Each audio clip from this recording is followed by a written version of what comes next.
Welcome back to the Highly Original Podcast. I'm Joe Martino. Michael Ioneri. And we're on episode, help me out, 23. 23. I did 23? Yeah, 20. I think it's 22. Is it 22? Yes. Never mind, it is 22. It is 22, Joe. All right, so we're back. Episode 22.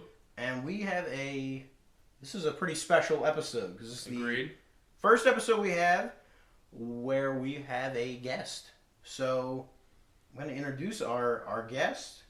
You guys might know him as Mr. John, but well, that's who he is. But Mr. John is actually Dr. John Noakes, who is the Dean of the School of Education at Arcadia University in Glenside, Pennsylvania. And he has done extensive research on government surveillance as well as protests. So he is joining us today for our nostalgia topic, which is on the 2014 film Selma. So, Mr. John, how are you doing? Mr. John. Good, thank you guys. I'm honored to be your first guest. Mr. John, you've become somewhat of a recurring character on our podcast. I mean, cut the crap, Joe. He's a legend. Yeah. A legend. You've been featured in our Sopranos parody video. I don't know if you were aware of that. I did see that. Thank you. But yeah, what really initially kind of brought you into the canon of the Highly Original Podcast lore was the Pizza Gene story, in which you got into a I'm more Italian than you war with an Italian American up in Somerville, Massachusetts. Okay, up in Massachusetts, and you are not yourself Italian American by any means. Not a bit. So I kind of me and Mike are wondering. We want to get your side of that story, and kind of what gave. I feel like there must have been some sort of instinct inside that you knew how to do that kind of battle. So, because you won, you out Italian. Well, you're with the help of your father. So a little context for your listeners about Pizza Gene, because I think it's important to know that Pizza Gene was kind of legendary in the neighborhood. And one of the reasons Pizza Gene was legendary in the neighborhood is there was these three families, the Martinos, my family, and then the Schlossbergs. We did Friday dinner together every week. We did Christmas morning together every year. But the one thing we did not do together was Pizza Gene. Because the Martinos wouldn't invite anyone outside the family to Pizza Gene. So it became legendary. Like, we would get little leftovers that evening and stuff like that. But Pizza Gene became legendary because we were just sort of sitting at the fence looking over, trying to see what all the fun was.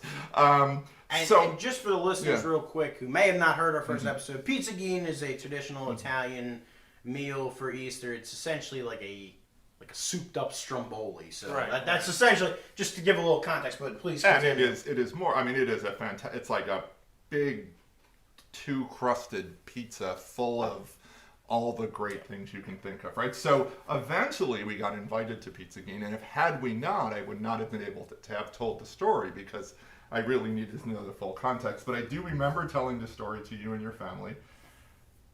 I remember the event itself, although I'd forgotten about it until your first podcast. I have to say, like when I heard it, I was like, "Oh my God, yes, the Pizza Gene story." Well, it's a beloved tale in my family. As it should. It really is a great story. One of the greatest Italian American food war victories that my family has ever scored in was by proxy. So there you go. So before I tell you what I remember about it, I just want to say that I've studied and taught about wrongful convictions for a long time, and one of the things you learn when you study the wrongful convictions is that memory is really plastic, that people's memories are not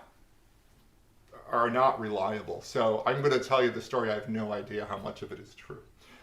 So you told most of the story the first day. It was there was some Italian specialty store in Somerville, Massachusetts, and you would be of mind of Carlino's, except the real estate was much more expensive there, so it was really a jam-packed kind of store, and there wasn't a ton of, in my memory, there wasn't a ton of room to move, And there was this guy sitting in there, and my wife and I went in, and then pretty much as you explained it, we started saying, hey, we thought we'd make some connection with the guy, because there is this Pizzagine. We've never seen a Pizzagine before, except at the Martino's, because by that point they were letting us in. Right. So it went pretty much as you said. He was resistant to the idea that anyone else could have done something better than what he had done. Authentic. Yeah. Well, half a salami hung by his head, and then I brought up the church, which we always find to be the most amazing part of this, that your dad, and I assume you would go with him. I did. Would walk this large tray of cholesterol up to the church, and the priest would bless it.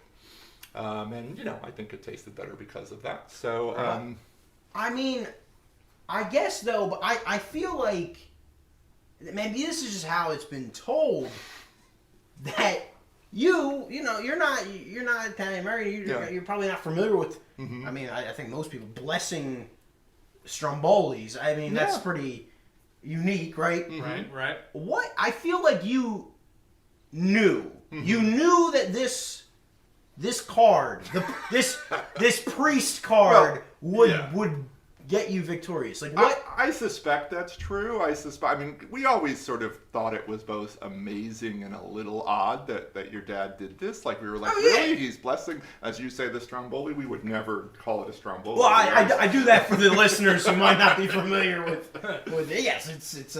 But I remember being taken aback by how defensive he was about it. Like here I was trying to make a connection, and here he was like peeing all over Mr. Joe's stromboli, and I was like, no, we can't let that happen. So I think I probably, rose to your father's defense at some level. And I could be completely wrong about this memory too. I might be creating it, but I kind of remember telling it to your family, and your family it was like your extended family. Yes, my aunts and uncles, and they were all into it and getting a little angry for the for the moment that it happened like 6 months earlier. That's a funny story. That really is. Did he throw in the white flag of defeat eventually? Oh no, he threw his hands up and said, "All right, you got me. You got me." Yeah, because I think that's the best part of the story. How you gonna beat that? Oh, you bless it? All right, you got me. That's what, Mike, I think you and I agreed the only way he could have beat you, or my dad, would if he said, well, I have mine flown to the Vatican and the Pope blesses it. I feel like that would have been the only comeback to that. So it turns out a year later, that's what he did. That's what he started. All his pizza game at the Vatican. It was expensive, but he made it out. I think we can settle this right now to this anonymous guy out in Somerville, is that he was selling his. Yeah. You don't sell Pizzagine, it's sacred. Right. Oh, there you go. Just by that, he lost. He loses. He lost the Italian food war. And I hope he's listening. I hope he is listening. He's actually our only fan. He's the one fan we have. Him and the guy that made the hoagie that Mike... That I didn't like, I hope they're the only fans. Hey guys, Mike here. If you're anything like me, you're always looking for new music, always looking for new artists. Well, guess what? Look no more, because we got that guy. Pete Hanks is a pop and rock musician from Austin, Texas, and can be found on platforms including YouTube, Spotify, SoundCloud, and iTunes. In September last year, Pete Hanks featured on Daphne Martinez's single, Carry Me Home, and just last week they released a music video which can be found on his YouTube channel, Parker Danks 1043. Also remember to follow both artists on Instagram. We're going to leave their Instagram handles below in the description. And now, here is a sample of Carry Me Home.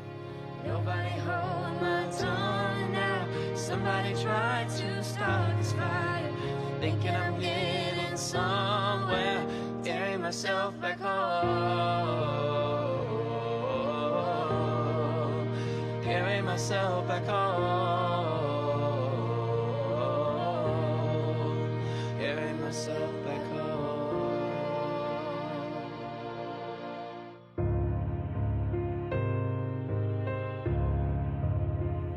So our nostalgic topic for today, of course, is the 2014 film Selma, which was directed by Ava DuVernay and written by Paul Webb. And it's centered around the 1968 Selma March to Montgomery, which was about voting rights. And so this is kind of, Mr. John, of course, you can help me out. I fancy myself a student of history, but I don't know if I'm an expert on the civil rights movement. But this is sort of the kind of middle of the civil rights movement. I mean, we're already had the Civil Rights Act of 1964, right? The year before, and segregation was now illegal, but there were many places where, especially in the South, where Southern governments were finding loopholes, including blocking African Americans the right to vote, and that's what kind of launched this Selma March. So in the film, Martin Luther King is leading the SCLC, Southern Christian Leadership Conference. Yes, and that was a collection of sort of Southern ministers who were taking a leadership role of the civil rights movement. But they're also, they do depict that it is a coalition, the civil rights movement, and there is the Student Nonviolent Coordinating Committee, as well as an appearance from Malcolm X, who was sort of from the more militant faction of the civil rights movement. And it centers around their marches, their attempted marches, and then their eventual successful march from Selma to Montgomery in order to sort of break down the Southern government to allow the African Americans in Alabama to vote. And let me just read off the cast list real quick.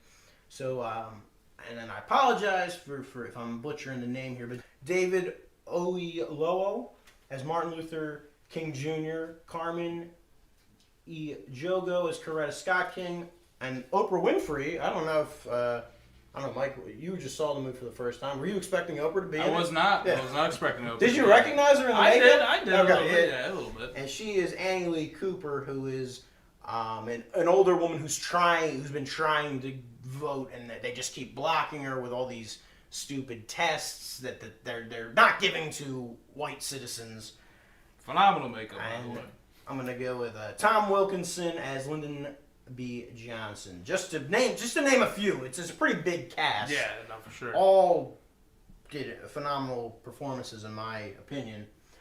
But yeah, I'd say that sort of takes us to the basic synopsis. So, I guess first, like, Mr. John, since you study protests, can you kind of give us a little more historical context of the Selma March? Maybe that I missed in my synopsis here. I think your presentation of it as in the middle of the civil rights movement is interesting. So let's do a little timelining backwards. I promise not to make it too tedious, and then a little timelining forward. So it's 1965. And as you say, most African Americans in Alabama can't vote. 1965 is 11 years after Brown v. Board of Education. It's 10 years after the Montgomery bus boycott, which is the movement that Martin Luther King becomes a national figure as a result of. It is 2 years after the March on Washington. It is a year after, as you say, this 1964 Civil Rights Act. I want to stress that because for many people, the Civil Rights Movement in their history class in high school is Rosa Parks wouldn't stand up. Martin Luther King had a dream. Everything turned out great. Right. And one of the things the movie does really well, and we'll talk about this later more, I hope, is it sort of sets up the tensions within the movement and even that. So the first opening scene, which is historically out of order. We can talk about that later if you want. But when they cut the acceptance, the Nobel Prize winning moment when he gets the Nobel Prize, with the bombing of the church in Birmingham, you get a sense of the frustration of being in a movement in which there are great victories and great losses, and that 11-year period that I set up between Brown v. Board, when everyone's like, okay, so Supreme Court says no segregation, separate can't be equal.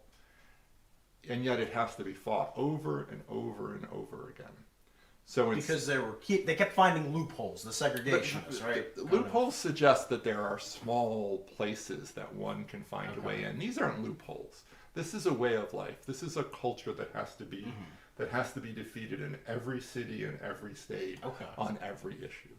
So it's more the norm than the exception that has to be overturned. And so you see in Selma this story of 3 marches told from the point of view of Martin Luther King. You could have told the story from the point of view of John Lewis, who plays an incredibly important role in this. Yeah. You could have told the story from the point of view of Jimmy Lee Jackson, who gets shot. Right. You could have told the story from the character of Oprah Winfrey. Ava DuVernay chooses for perfectly good reasons to tell it through King, and it leads to a fascinating movie. Why there's not more movies about the civil rights movement has always sort of baffled me, because you have everything you need for a movie. You have multiple tensions, and you have the resolution of those tensions, in this case at the end with the march. Right. And you've got heroes, and you've got villains, you've got good, you've got evil, you've got all the things you need. And you kind of have like in between, absolutely, too, which is something we're definitely... Actually, that kind of segues right into my next part. Because I also understand, in addition to protests, you have done a lot of studies of government surveillance. So in this film, President Johnson is depicted as an ally of the civil rights movement, but at the same time, finds it politically inconvenient. It seems that he genuinely does believe, yes, they should have equal rights, the African American community, but it could wait a little bit. Yeah, essentially, that's how I picked up. He's got some other things he wants to do first. And also, he is depicted as being somewhat of a racist himself, which I understand is somewhat historically accurate from tapes that have been released about him. He kind of liberally used racial slurs, and we see that in I think a really interesting scene where he's talking to Governor George Wallace in the Oval Office. Right. But so I kind of wanted to ask you, what was the Johnson administration's position? And we also see a little bit of J. Edgar Hoover, who was the director of the FBI, and his position, which is sort of opposed, but he's not necessarily a George Wallace type, but he's definitely not Johnson type. So it kind of, can you give us a little bit of a brief as you can? I know that's a hard question. Well, so I'll get back to this, and I will be brief, but I want to raise what's going to seem like a pretty esoteric question, which is the nature of truth in a movie that is supposed to be representing historical events. So the LBJ, MLK, Hoover relationships are all true in the movie.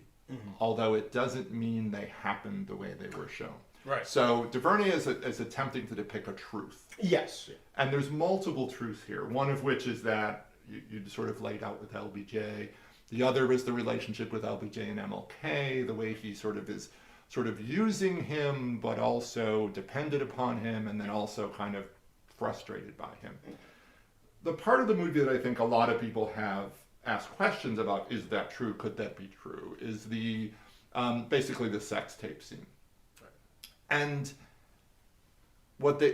that's true. It's happened. I've read the letter, right? So I can go in my library and pull out the book from the counterintelligence program and show you the letter. For listeners who didn't see the film, what is the sex tape exactly? So at some point, Coretta Scott King gets a package in the mail that is, in reality, is a letter and a tape.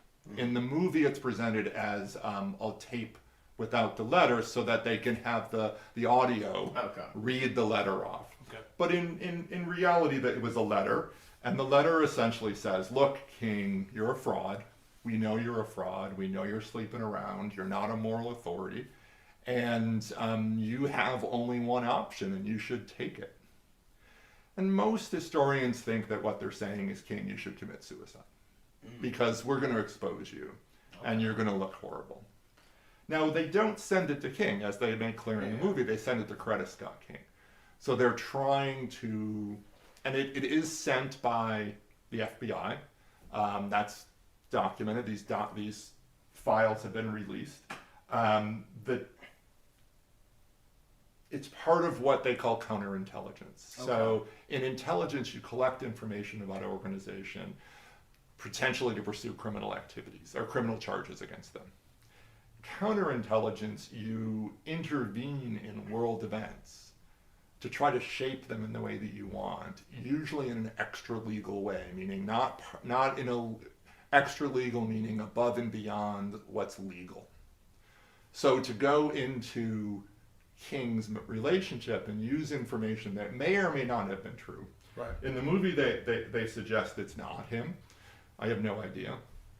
But even if it is, a law enforcement agency has no particular legal either responsibility or right to take that information and share it with his wife in an attempt to discredit him. Essentially blackmail, yeah. Absolutely. Right. Absolutely.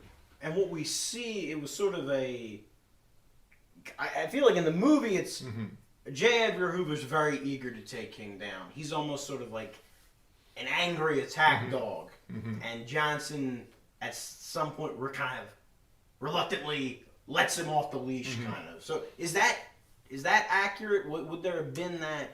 So Hoover is definitely interested in taking King down. Hoover is clearly a racist. There's no sort of getting around that. It's not depicted in the movie that way, but there's additional materials. But more than anything, Hoover dislikes disorder. And he hates protesters. He basically thinks that that people should follow the rules and get along, and that the world is pretty good the way it is, and that all these protest groups, and it's not just African American protest groups, it's communists, it's socialists, anyone who's challenging the establishment, exactly. essentially. He doesn't like. Because he sees, would he see it as a challenge to him because he was part of the establishment? Hoover was director of the FBI from 1920. He was the first director. No, but he was director. I wrote my dissertation on the origins of the FBI. Be careful. Just asking questions. Hoover was director of the FBI from 1924 till 1971 or 2 when he died. It's remarkable, the period of time. It's difficult to find anyone in American history who's had that much power for that long. And one of the reasons he kept it is because he kept files on everybody. So, Kennedy would have loved to have gotten rid of J. Edgar Hoover. He had voluminous files on Kennedy. So none of that material is supposed to be used for anything but pursuing criminal charges. So when we talk about something extra legal, that's what we mean. They're using it outside the legal system. That's fascinating. Oh, yeah. Yeah, that's... Yeah, I mean, so...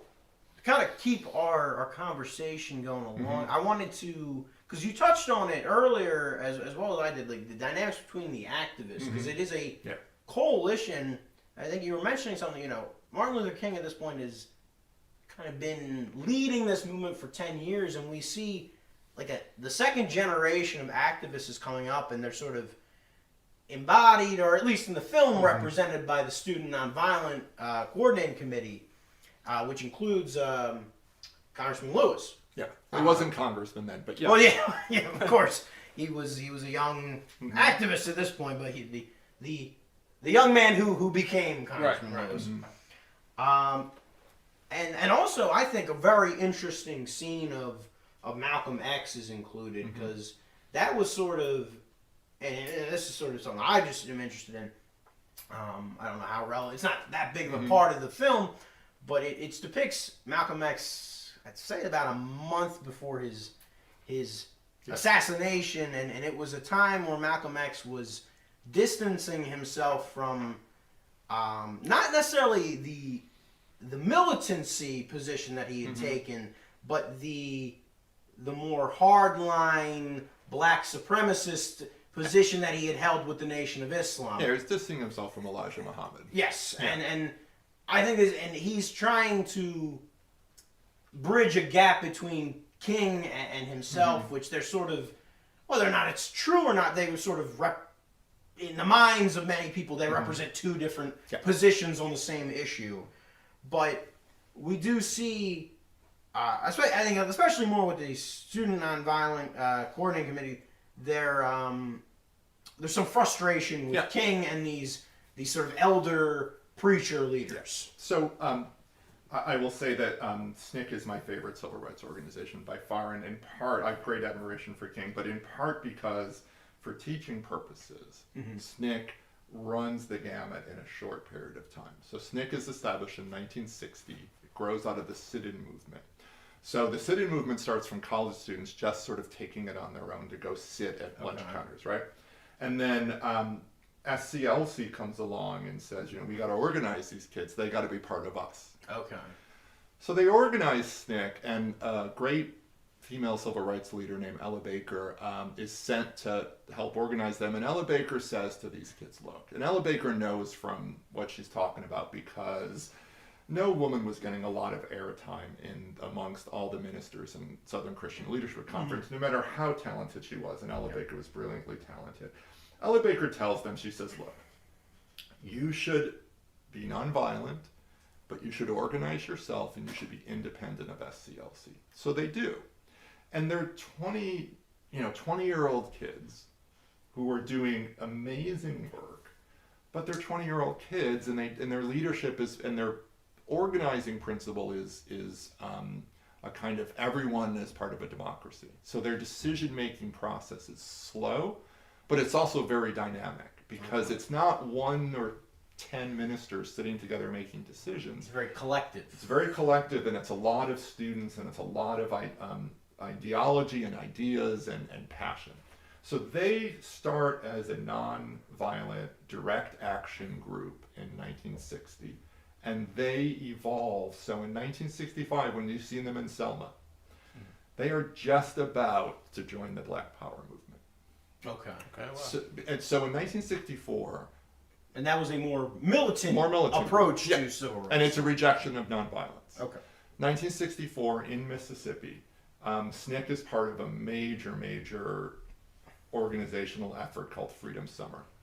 And the outcome of Freedom Summer is that they organize people in Mississippi to vote for delegates to the Democratic Convention in 1964 because they're not allowed to vote in the Democratic Party, which is all white and all segregationist in Mississippi. And they take these voters to Atlantic City, and Johnson crushes them. So they go and they say, seat us instead. So the importance of this story, and they don't seat them, and they offer them 2 seats, and they walk away they reject that and they leave. But they did everything they were supposed to do. They organized, they got together, they voted, they sent delegates, they went, they appealed, they maintained nonviolence, and the Democratic Party, their last hope was like, yeah, no, go away. It's at that moment that a lot of people say we're never going to get what we need to get from any political organization. There's another dynamic in 1964. So many people know about the murders of Goodman, Cheney, and Schwerner. It's the murders that are portrayed in a rather awful movie called Mississippi Burning.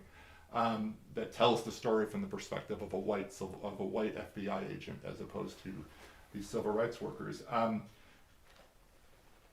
In 1964, they decide to invite a whole bunch of northern white college students to Mississippi because they know that if white people are attacked, people will pay attention. And it's a bittersweet moment for them because blacks who have organized themselves and done all this work realize that bringing in these well-intentioned, good-hearted white civil rights workers is the only way that anyone's going to care about their lives. It's a shame. And that is something we also see in the film Selma, when at the second attempted march, clergy from the Catholic Church, the Greek Orthodox Church, the synagogues are all, and the Methodists, Lutherans, all of them are joining, and there isn't any violence on the second march, and that I think that is discussed in the film. Is like, they're not going to attack us now. Right. Yep. I mean, 2 of the ministers end up being attacked, but not by police, by 2 KKK members. Yeah. Okay, they were KKK. They were okay. I figured. Yeah. So there's a moment in the church when John Lewis is talking to a character whose name I'm not sure of, about whether they should follow King or not. And the other guy says, if you want to follow the Lord and his disciples, you go right ahead. And the Lord was the nickname that SNCC workers had for Martin Luther King. Okay. Wow. They called him the Lord, and it was both respectful and derisive. Right. It's like, this is an untouchable man. One of the conflicts between SNCC and SCLC is portrayed, I think, pretty well in the movie, and that SNCC goes in and organizes the local community. Mm-hmm. And King goes in and stages protests. So from SNCC's perspective, King does a protest and then he leaves.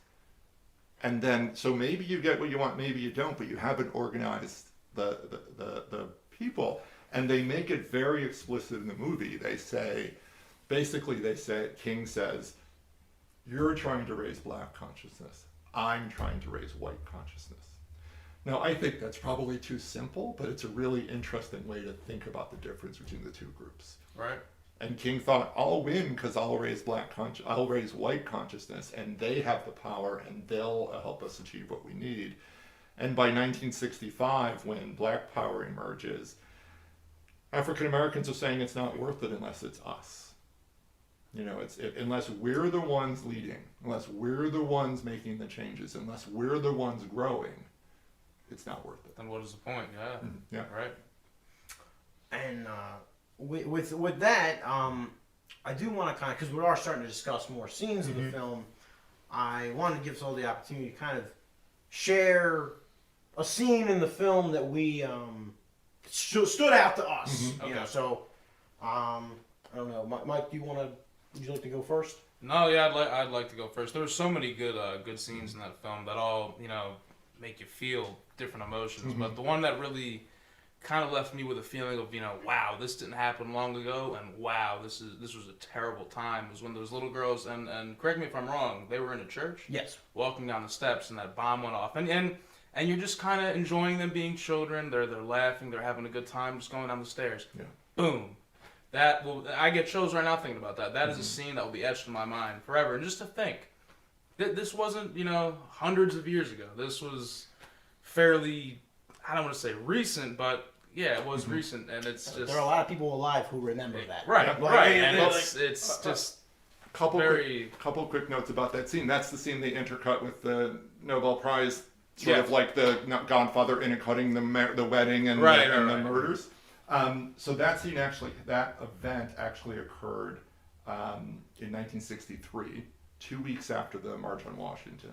So it's usually discussed as being the awful aftermath of the March on Washington. Wow. DuVernay sort of borrows it and intercuts it with the Nobel Peace Prize victory, because it is closer to the Nobel Prize victory is closer to Selma. Wow. The other thing about that is one of the friends of those 4 girls in Alabama, who wasn't with them that day, Condoleezza Rice. Oh wow! Wow. Yep. Okay, I had no idea. Well, I definitely have no idea. Joe. If I did know that, I had forgotten it. Mm-hmm. I mean, maybe now I'm having maybe a false memory of maybe I heard this somewhere. Yeah. But that's fascinating. But that's the scene that sticks out to me. That scene will make me feel uneasy for the rest of my life. Knowing, man, that's sick.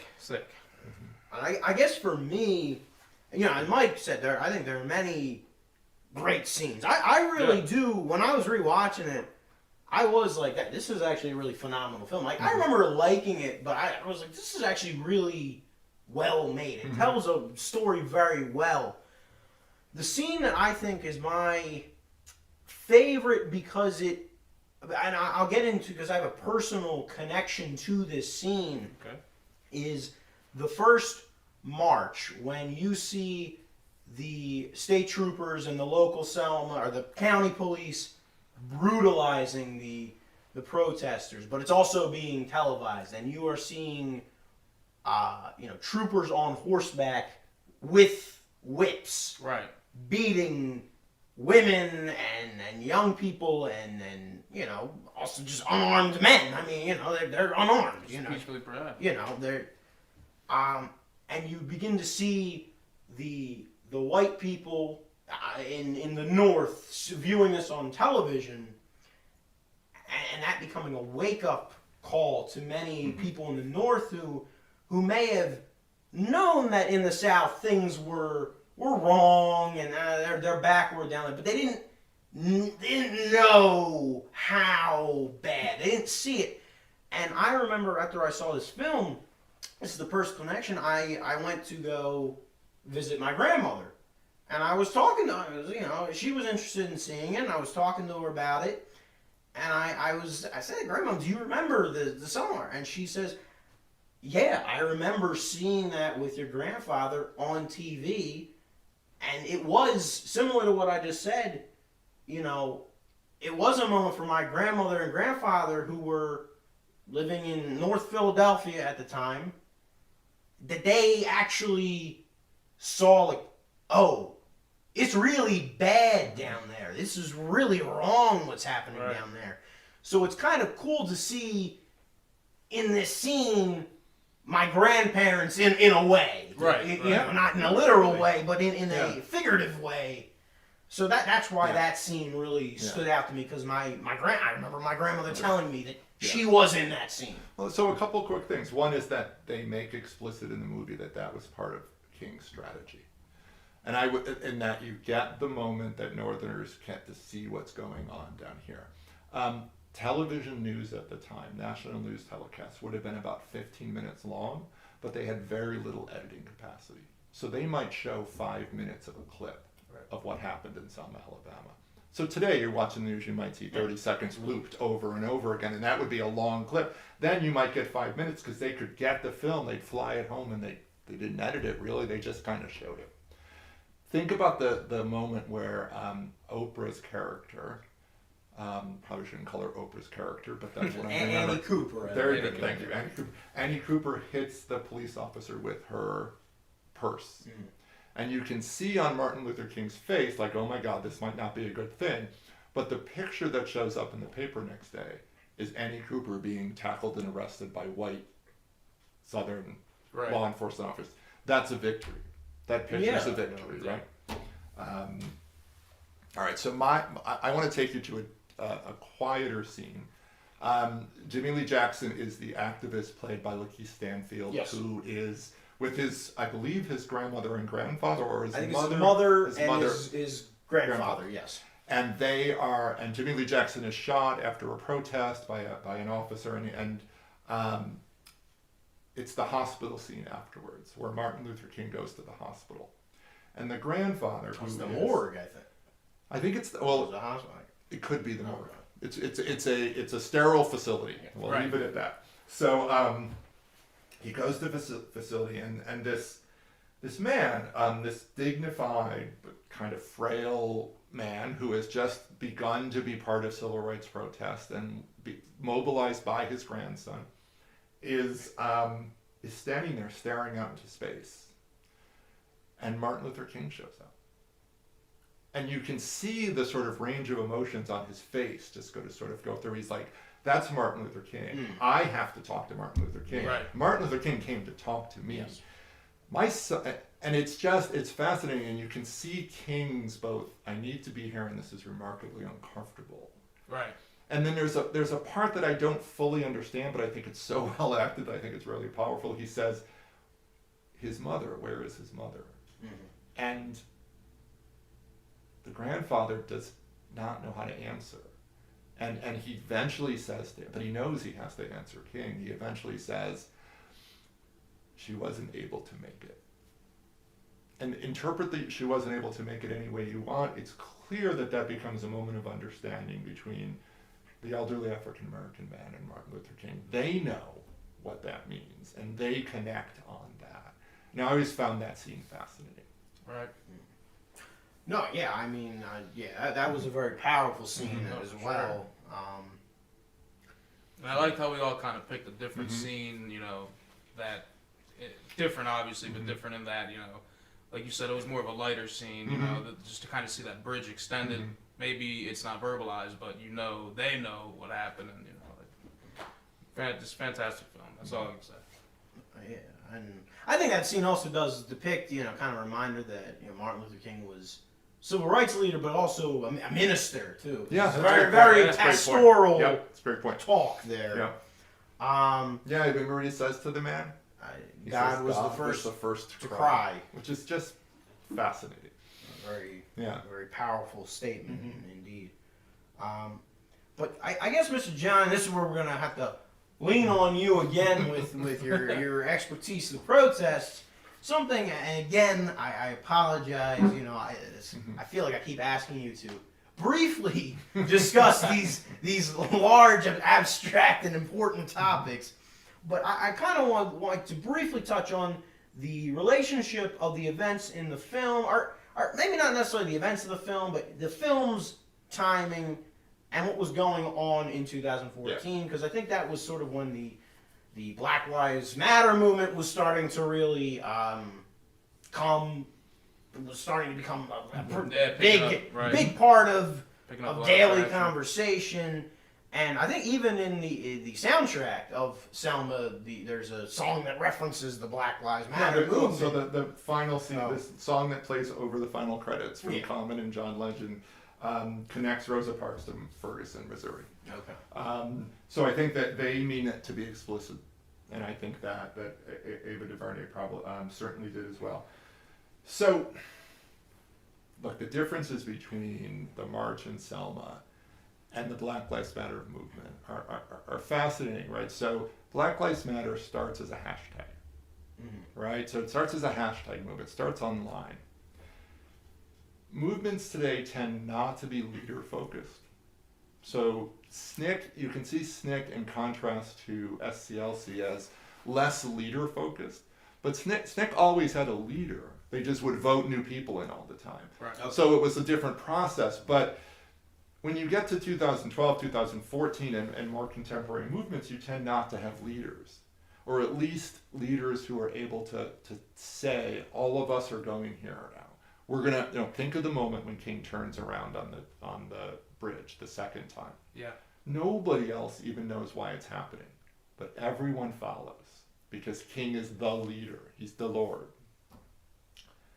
Movements today tend not to have those kind of leaders. They tend to be organized in smaller groups of people, affinity groups, might be 10 or 12 people who make decisions for themselves during protests.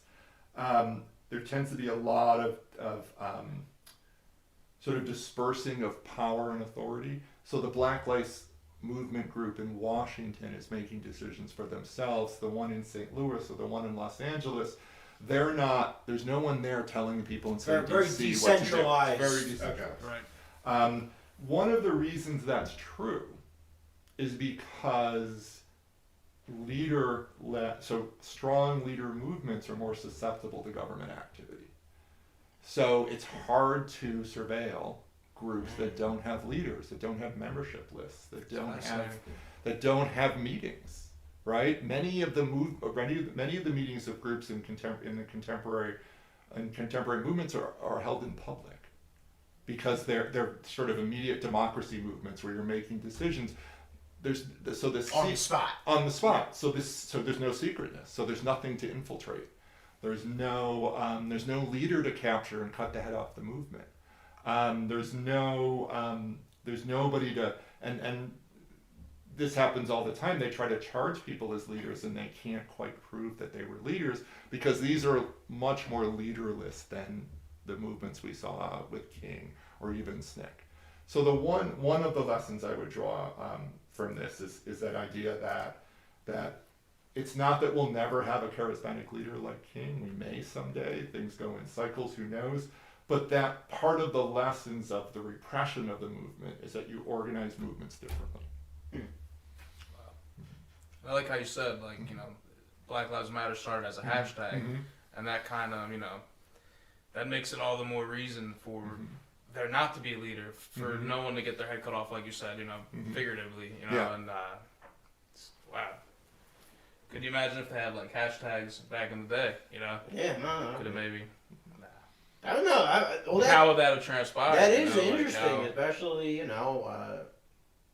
I'm trying to think in the context of segregationist governments and governments that might not, I don't know, be as tolerant Like, would there be as much respect as freedom of speech and right, on the internet in an old timey government? I don't know. Right. Yeah, you see it in Selma. They talk about what happened in Albany, Georgia, and they talk about the fact that when the government's repressive, it worked to their advantage, and when the government wasn't repressive, they didn't know they couldn't generate the publicity that they needed. So repressive governments, frankly, repressive governments tend to work. But when in a democratic system, if you can turn the repressive government against itself and expose it as repressive, then you have a chance to rally people and to make change. All right. And I think with that, that'll wrap up our discussion of Selma. So, we thank you, Mr. John, for lending your expertise to educating me, on a lot of things. This conversation. I mean, just to be clear, listening to you guys speak, I mean, I was kind of entranced. I was almost like, man, these guys are so intelligent. I'm over here just saying right to everything. No, that was a great conversation. I really learned a lot. Thank you.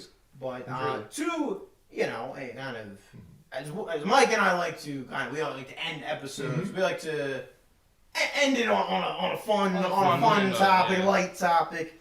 Mr. John, you're a big fan of cinema, as Mike and I are as well. So my question is to all three of us: who would you want to direct your biopic? As Ava DuVernay sort of directed a sort of biopic of Martin Luther King. Kind of in that spirit, who would you guys want? A famous director. My answer's really boring, so you and Mike, don't choose yourself. I won't choose myself. No, I'm a filmmaker, but I'm gonna pick John Carpenter because I love John Carpenter, my favorite director of all time, my inspiration. He got me into filmmaking, but I feel like that'd be a great film for my grandkids to watch and go, man, Grandpa was crazy. That was a crazy life he lived. Look at John Carpenter, like my life in the style of The Thing. Yeah, Escape from New York. It's got to be in their style too, right? If there was a biopic about me and my life, but it was filmed like Escape New York, I think I'd definitely show my grandkids. I'd say you show my great grandkids this, so on and so forth. That John Carpenter's my pick. I'm gonna pick the Coen brothers, because I always think that they have good dialogue of interesting characters and kind of weird things happening to people and they're not expecting why they kind of in these situations. And I feel like there might be a few situations in my life that could be exaggerated into like a Big Lebowski type moment or hopefully not a Fargo type moments, but let's keep it like the lighter parts of Big Lebowski and Hail Caesar. I think that would be a good kind of in between there. So with that, Mr. John. So look, I should have known that you were doing this as sort of the fictional director. Yeah. So my answer becomes very boring, which is to say the best. I took it sort of a little more literally. The best director of historical movies these days is Ava DuVernay. And what I want to send you to is, if you don't know. I feel like that's a cop-out there. I understand. Mr. John, but I'm going to give you a reference if you don't know it. So what I would send people to is an Ava DuVernay series called When They See Us, which is about the Central Park Five. Okay. Which is 5 young men in New York City who are wrongfully convicted of that horrible rape and beating of a jogger in Central Park. It's brilliant, and she has a way with historical material that I think is pretty compelling. She also did 13th, which is a big difference, which I have to confess I've never seen, but all my students loved. Okay. So and 13 was straight documentary. So I'm taking the comp on. I'm sorry, I took it too literally. Do you want me to give you a chance to pick a fun one? You know, I'm much more likely to sit here and talk to you about directors I dislike than directors I like. Yeah. You're not gonna pick Fellini? I'm not going to pick Fellini. No? Let's put it this way. I wouldn't want it done by Scorsese. I wouldn't want it done by Spielberg. Those are true. I feel like your life could use a friendly alien. I definitely don't want it done by Tarantino. I was going to ask you. I hope not Tarantino. Yeah, not Tarantino. Those three, no. We don't want no Pulp Fiction. No. Although, to be perfectly honest, what bothers me about Spielberg would probably make me look really good in the biopics. All right. So with that, I'm gonna say, Mike, I want to give you. You got anything to say? Updates. Updates on life about the Yeah, podcast, about anything? I know you got some You stuff with your projects. I don't know if you don't want to say anything now. I appreciate Joe giving me the airtime, especially in front of Mr. John. You know, that's really truly an honor. You know, especially after hearing you guys talk. Oh my God, like I'm this little piano over here. This was every Friday at pizza. Yeah, I wish I was there. What the heck? I love pizza. But no, I have a quick update. You know, if I sound not the best today, it's because I was animating for about 17 hours. One scene for, you know, the viewers know my pilot episode of an adult animation I'm working on called Public Decency. And that, which is coming soon, and that took a lot of my day. So that's my little update right there, you know? I had a fun day of animating one scene. It was great. It was a lot of fun. I love it. I definitely don't want to rip my eyes out of my head. All right. Any updates, Joe? Yeah, I mean, put me on the spot. I gotta put him on the spot. Absolutely. Yeah, I mean, we got some cool stuff planned for you guys in an upcoming month, I'd say, including a potential appearance from Parker himself. He might be coming on. That's awesome. So you know, P. Danks, as some of you guys may know, also my friend Parker, who we've told many a tale of. So we're working on booking him to make an appearance. Other than that, another quick update. This is going to be a very guest heavy season of the Highly Original podcast. That's a good update right there. All right, that's a good way to put it. We're looking at right now. Can I plug my wife's appearance, Miss Kate's appearance, to talk about Mad Men?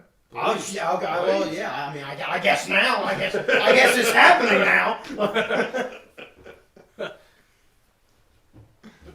I was just. Okay. That's all. Yeah. So with that, guys, take care, and you know, remember to share us, like us, subscribe, and check us out on Instagram. All right, where you can see some behind-the-scenes stuff and some quality, highly original, never been done before, amazing, fantastic, wow, creative memes done by myself. Joe, that was it. That was the cherry on top of the cake right there. That was the bone. Amen. Agreed. All right. Take care. Mr. John, it's been an honor. Take care. Happy to do it.